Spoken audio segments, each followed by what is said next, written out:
The story about the birth of Jesus is not as neat and tidy as we may first think. Nothing about that first Christmas night went according to plan. There was a census declared, a counting that displaced people from their own hometowns because they had to go to where their lineage was, their clan, their place of origin. And all of this in a time when people seldom traveled more than a few minutes outside their most familiar surroundings. We know that story well. We didn't recount it in today's gospel lesson, but we know it in our hearts. Joseph, Mary, and the child. Once Joseph and Mary arrived in Bethlehem, however, there was no room for them where the travelers stayed. We know also from that story that we've heard so many times that we could recite it to others, that the first witnesses to the arrival of God's Son, the Prince of Peace, these were shepherds, not the kind of respectable folk you'd invite to announce some sort of major news.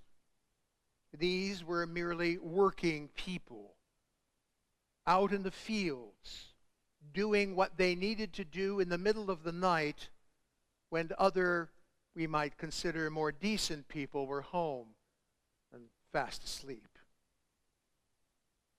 Now, if you have ever served on a church committee, you know what this looks like. Something important needs to be planned and needs to happen. But ultimately, nothing happens the way that we planned it. It all goes awry. Logistics are always messy. And quite frankly, sometimes the people who volunteer to help can sometimes prove more inconvenient than helpful.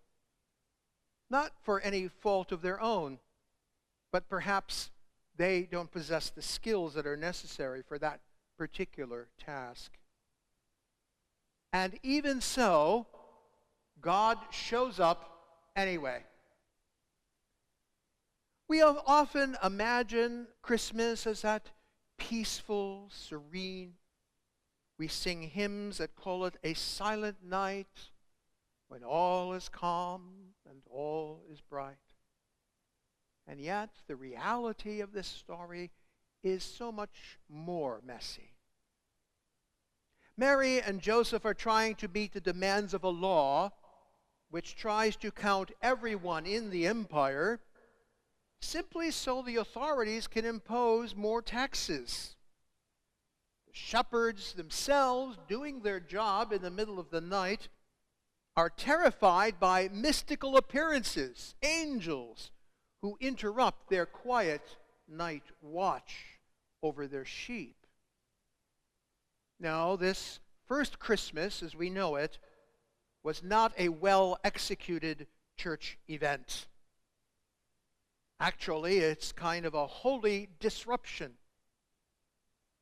It is in that disorder, in that sacred chaos, as it were, that God chose to be born, to come among us as the Word made flesh.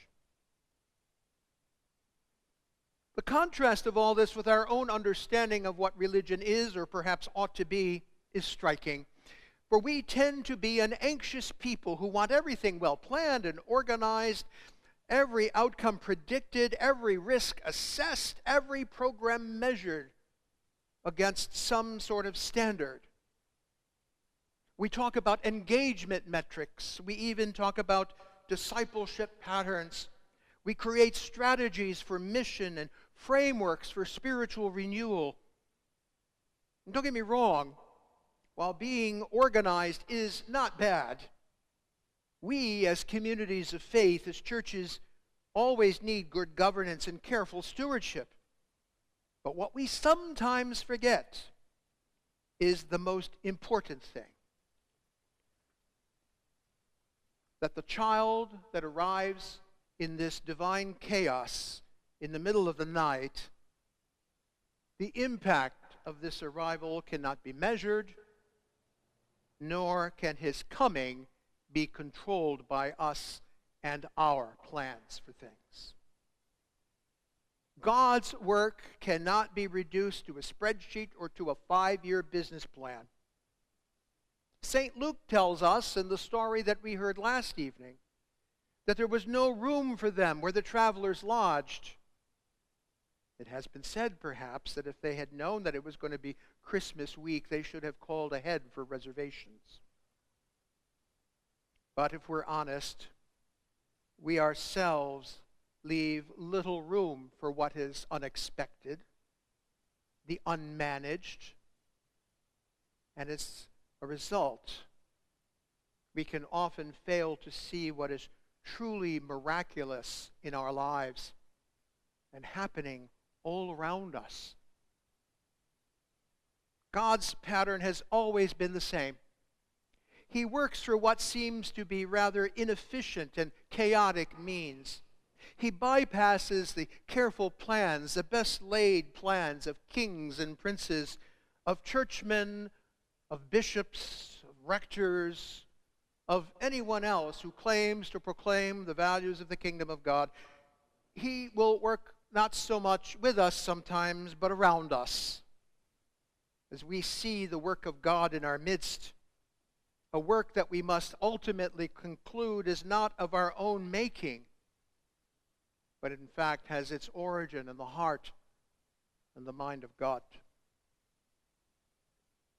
Christ's coming among us as one like us is not efficient at all. It's often been asked, if God is all-powerful and all-knowing, why didn't he just snap God's fingers and make everything right again? No. Instead, he was born as a child, took our flesh, our nature, in its fullness. Now, God is not efficient, but rather, we might say that God is exceedingly extravagant. Think of it. An infinite God, an all-powerful God as we understand it, who created the universe in which we live, a vast panoply of stars and planets, and even this, as we say, our island home, this earth. This same God comes among us as a helpless baby.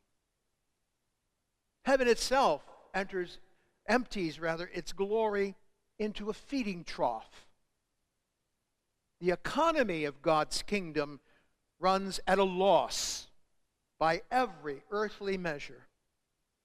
And yet, when we look at it carefully, we begin to see that whatever the loss in earthly treasure, its yield, its fruit, is beyond all measure, beyond our imagining, because it is about our hearts. When at her best, the church has always understood this. Our saints, our mystics, our poets, and our prophets, people like Martin Luther King Jr., Mother Teresa, even Pope Francis, they all recognize this same truth, that holiness, true holiness of life, flourishes when we lose control of ourselves. I don't mean that we become libertines, but rather that we simply let go and finally let God be God for us and for the world around us. By letting God be God, we often find that God is not far away, but actually within us. The Bethlehem story proves that God does not wait for ideal conditions. He, in that day, came into a world full of political chaos and revolution.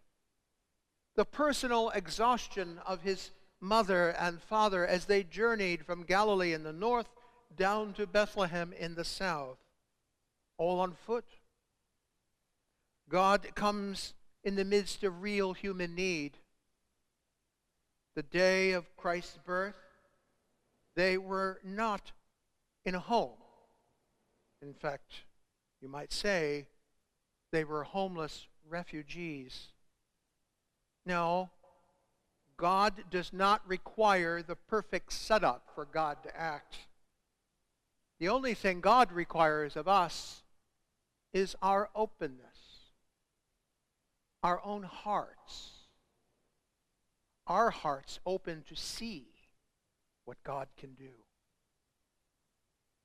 For those of us who work around the church on a pretty much day-to-day basis, whether it's on a vestry or in our offices or even the kinds of ministry that we do in our homes and our neighborhoods in the name of the parish, this can be a hard lesson to learn, and yet learn it we must. That the pressures of being the church in our day and age may make management itself feel like mission, may make efficiency feel like ministry. Certainly, budgets must eventually balance. We have responsibilities to safeguard the vulnerable, and we require all kinds of administrative actions on that. We have beautiful buildings to maintain and effective programs to oversee. I'm not saying that any of these are the enemies of the gospel, of the good news at all, but rather these are the things we might call the scaffolding that allows the gospel to stand strong in our world. These things that we do are the scaffolding. What we can forget sometimes, we can lose sight of what it is we're building in the process. That which God is calling us to build, the kingdom of God. To recognize Christ coming among us at Christmas as the Word made flesh, as John so eloquently describes it, must lead us to accept that not only in our church, but in our lives, there needs to be a certain amount of a holy disorder, a divine chaos. Because what that does for us is help us finally to make space for the power of God to do what our planning cannot. We cannot manufacture faith. Faith is something that comes from deep within. That is terribly inefficient. What was God thinking when he put us together that way? No.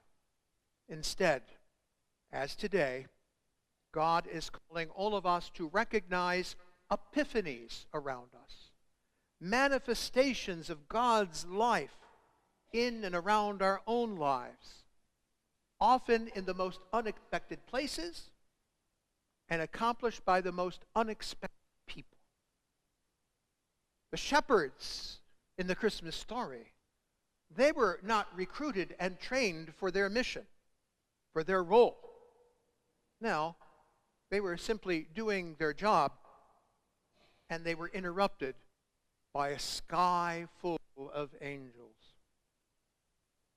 The difference was that they noticed.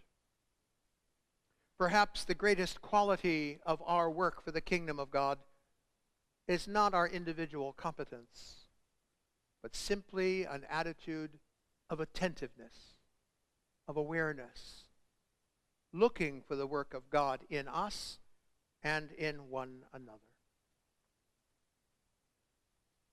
The circumstances of Christ's birth also calls into question all of our obsession with influence and status in the world.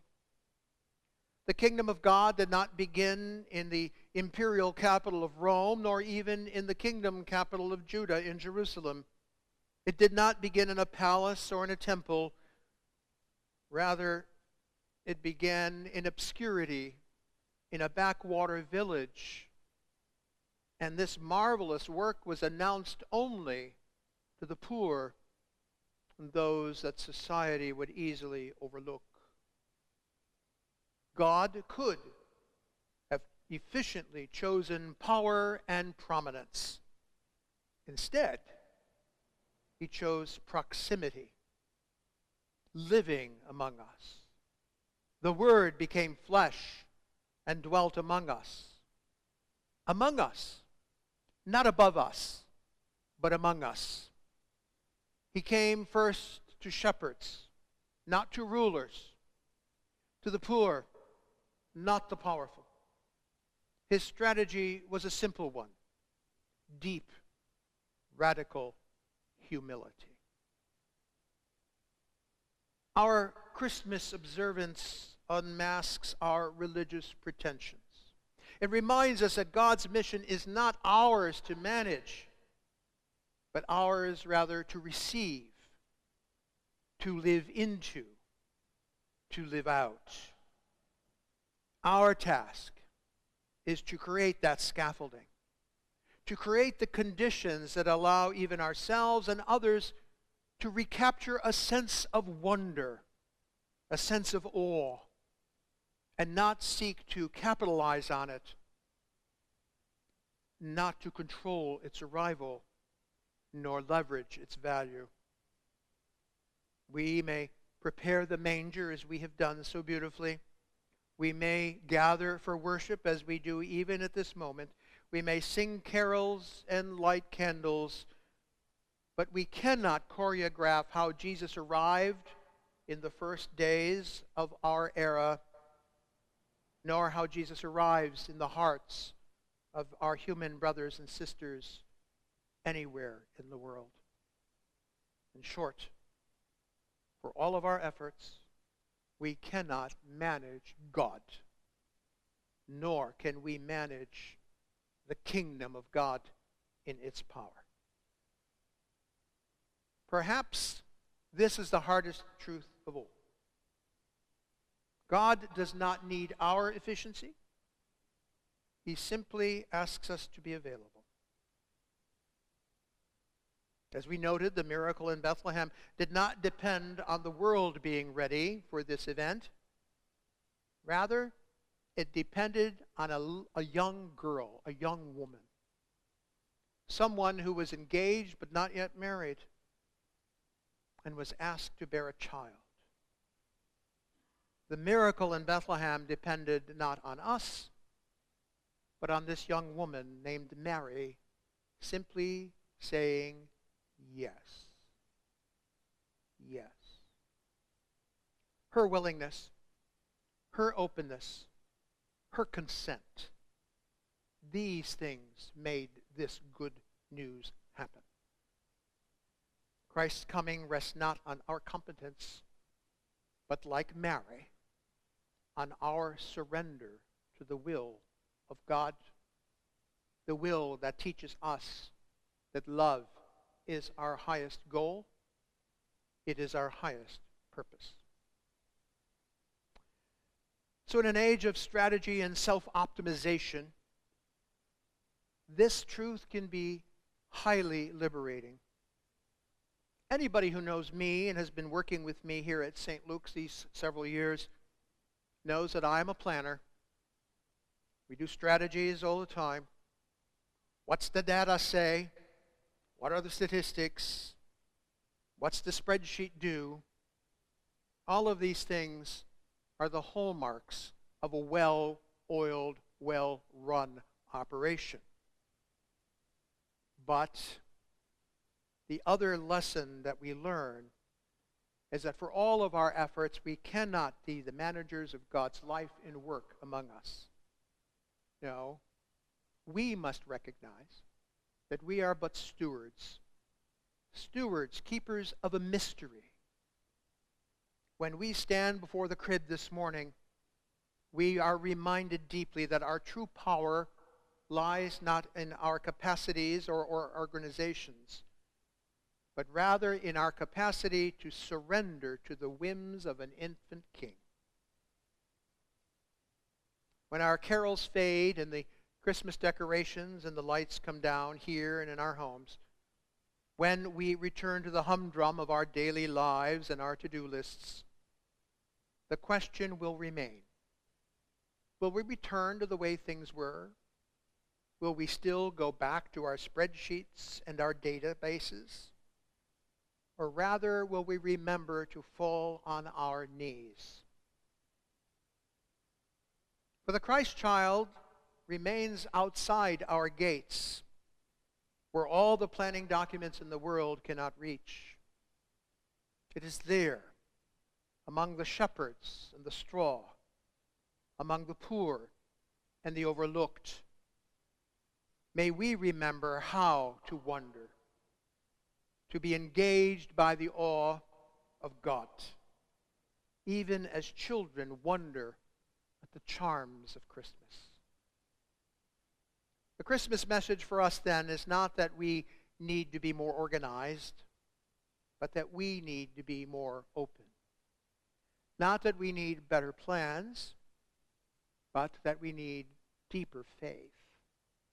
Not that God needs us to manage God's work, but that God daily, hourly, moment by moment, invites us to trust in his love for us and for the world.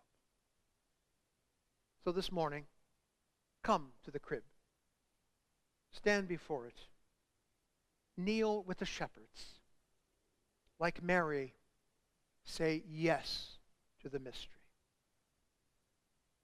On behalf of the staff and all the volunteers and all who make St. Luke's a marvelous and wonderful place, I wish you a Merry Christmas. And may the peace and awe of the Christ child be with you